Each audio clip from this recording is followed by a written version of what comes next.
अस्सलाम वालेकुम, अस्सलाम, नमस्ते, सत श्री अकाल। उम्मीद करता हूँ फिट होंगे, बेहतरीन होंगे, अपनी लाइफ अच्छे से एंजॉय करेंगे। हम तीनों की तरह देवों के देव महादेव और एपिसोड 23 पार्ट 1 है।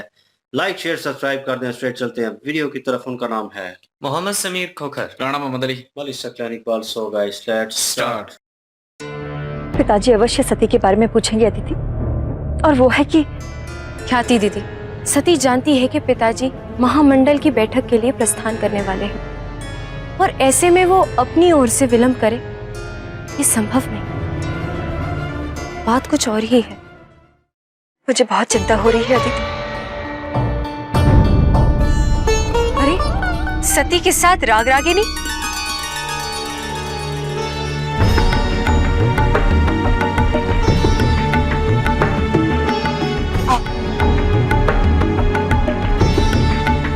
प्रजापति दक्ष के भवन में राग रागिनियों का स्वागत है।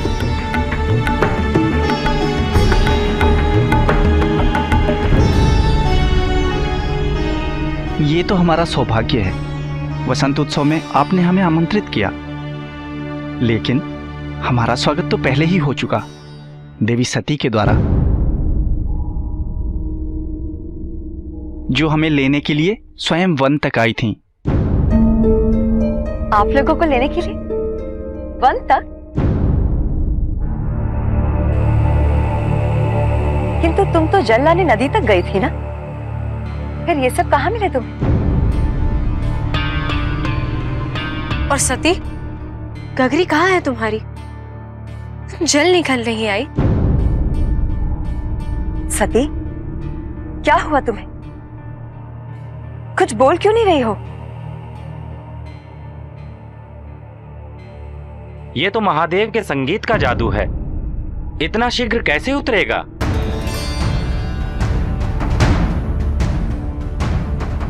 किसके संगीत का? महादेव के संगीत का। महादेव के संगीत का? मैं कुछ समझी नहीं। बड़ी ही विचित्र घटना है। रास्ते में आते समय देवर्षि मिल गए थे, न जाने कैसे सुर बिखेर दिए, हमारे तो प्राण निकलने वाले थे। तभी महादेव आ गए। उन्होंने अपने गायन से हमें पुनः प्राण दिए, जीवन दान दिया। देवी सती भी थी वहीं पे, पूछिए इनसे।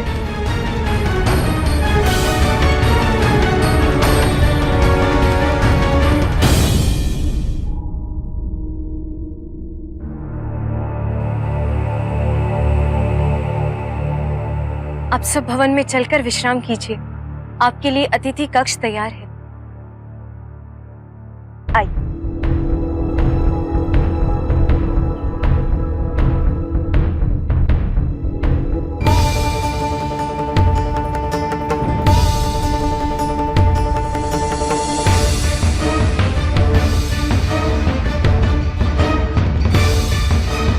तुम आओ हमारे साथ।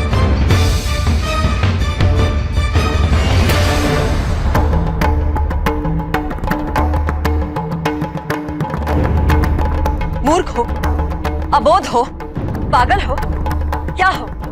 क्या हो तुम? अनेकों बार तुम्हें समझाया, किंतु तुम्हारी समझ में नहीं आता। नहीं समझ में आता कि महादेव तुम्हारे साथ छल कर रहे हैं, भ्रमित कर रहे हैं तुम्हें पिताजी के विरुद्ध हथियार बनाया जा रहा है। और तुम क्या कर रही हो? बार बार भाग के उस शिव के पास। क्या करना चाहती हो तुम? बोलो, क्या करना चाहती हो? पिताजी का इतना अपमान करवाने के बाद भी तुम्हें शांति नहीं मिली, जो तुम इस शिव के छलावे में आके ये भूल गई यहाँ पिताजी तुम्हारी प्रतीक्षा कर रहे होंगे। क्यों समझ में नहीं आता तुम्हें सती? ये सब एक षड्यंत्र है। षड्यंत्र, षड्यंत्र, षड्यंत्र। ये कौन से षड्यंत्र की बात करते रहते हैं आप सब? कैसा छल? ना ही मैं अबोध हूं और ना ही पागल। मैं नदी से जल लाने ही गई थी, परंतु इतना सुंदर गायन सुनकर मैं शिव की ओर खींची चली गई। पर यह भी सत्य है, मैं रोक ही नहीं पाई अपने आप को। मैं रुकना ही नहीं चाहती थी। ऐसा था उनके स्वरों का जादू। मैं मंत्रमुग्ध हो वहीं खड़ी रही, देखती रही उन्हें।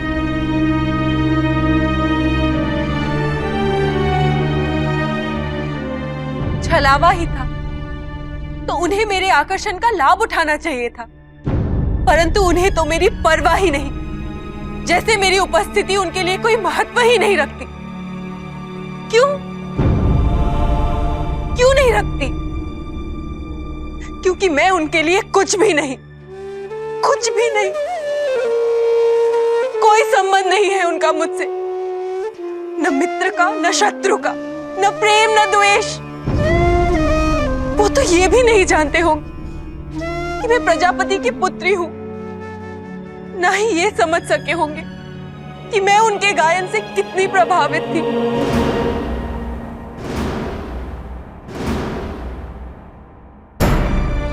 षड्यंत्र रचने वाले ऐसा रूखा बर्ताव करते हैं, ऐसी उपेक्षा करते हैं। मैं पागलों की तरह उनका गायन सुनकर उन तक पहुंची, न अपने पैर के घाव देखे, न मान, न मर्यादा, न दायित्व। उन्होंने मुझसे बात भी नहीं की, बात करना तो दूर, एक बार मुस्कुरा के देखा तक नहीं।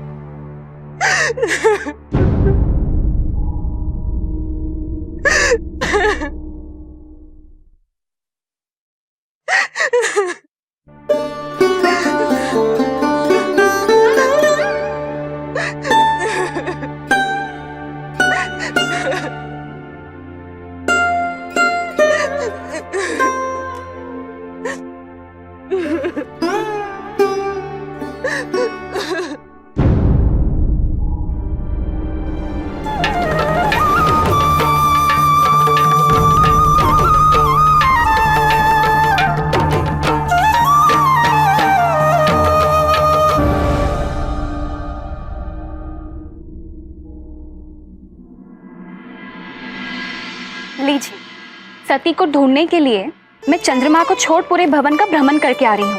और आप तीनों मुझे कहाँ मिले? यहाँ, सती के कक्ष में। अभी जल्दी चलिए, पिताजी सती की राह देख रहे होंगे और चंद्रमा मेरी। तुम चलो, हम अभी आते हैं। ठीक है, जल्दी आइएगा। सती, तुम ठीक हो? पिताजी के समक्ष जा पाओगी या तुम्हें कुछ समय चाहिए? मैं ठीक हूं।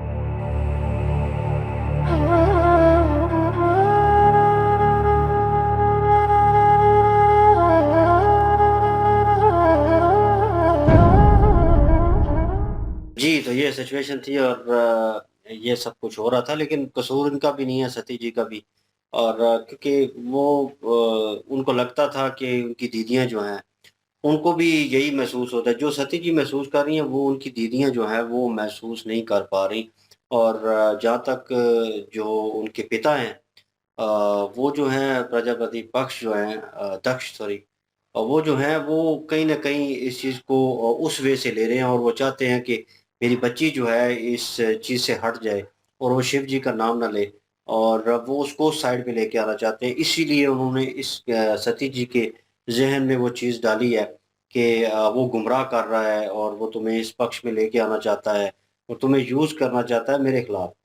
तो उसके ज़हन में ये डाला हुआ है। और दूसरी जो बहनें हैं, उन्होंने तो उस चीज़ को एक्सेप्ट कर लिया, लेकिन सती जी कैसे करें? एक टाइम पे उन्होंने कर लिया था कि हो सकता है ये चीज़ हो, लेकिन जिस तरह का उन्होंने जो है वो संगीत सुना, उसकी तरफ गईं और वहाँ पे रुक गईं और बेबस होकर उन्होंने उस पे झूमना शुरू कर दिया। और जब कक्ष में आई हैं, वहाँ पे सॉरी, दरबार में, महल में आई हैं, तो वहाँ पे आके भी उनका स्वभाव जो था वो ऐसा था कि वो उड़ी-उड़ी थी, मतलब गायब थी, वहाँ पे होते हुए भी वहाँ पे मौजूद नहीं थी।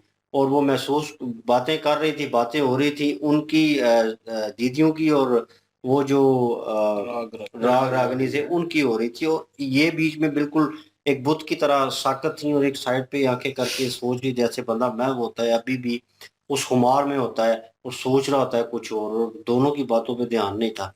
वो तो बड़ी दीदी ने उनको बार-बार झंझोड़ा और उनको गुस्सा किया उन गुस्सा पर किया, उसके और बाद ये हुआ। हाँ, ये रहस्य जो पूरा राज खोला गया है, ये राग रागनियों ने ये बात को छेड़ा कि हमारा तो पहले से स्वागत हो चुका है, आपने बहुत अच्छा स्वागत किया है, लेकिन सती जी तो हमें वन तक खुद लेने गई हुई थी।